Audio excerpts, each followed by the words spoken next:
talents at iba pang mga qualifications. Ngayon mga boss, para matiyak na natutupad tong batas na to, nakasulat sa Article 3, Section 10 na mandatory sa lahat ng licensed professionals ang CPD bago sila makapag-renew ng lisensya.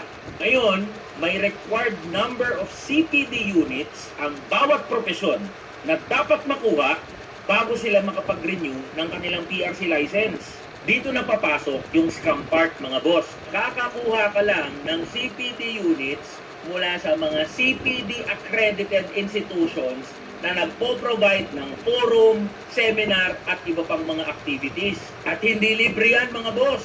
Bawat seminar, bawat forum at bawat activity, libo-libo ang kailangan ng gastusin ng mga PRC licensed professionals para lang makakuha ng kakaunting CPD units.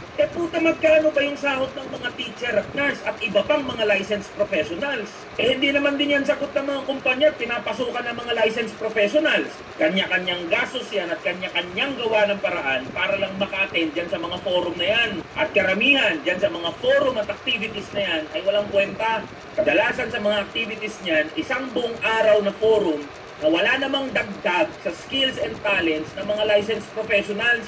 O nasa na yung pangako ng batas na yan? Bakit hindi pa rin internationally competitive yung mga licensed professionals natin? Bakit marami nag-a-abroad? O nasan ka na ngayon, Trillanes?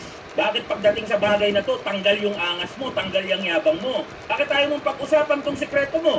Na ikaw ang gumawa ng batas na nagpapahirap sa mga PRC licensed professionals. Tapang ka lang pala pag hindi teacher, nurse, architect, engineer at ibang licensed professionals yung kaharap mo. Tatakbo ka pala na mayor ng Caloocan sa 2025. Hindi pagiging mayor ang bagay sa'yo, Trillanes. Apat sa'yo, maging tanod. Mga taga-Caloocan, iboto nyo yan si Trillanes bilang susunod na tanod dyan sa city nyo.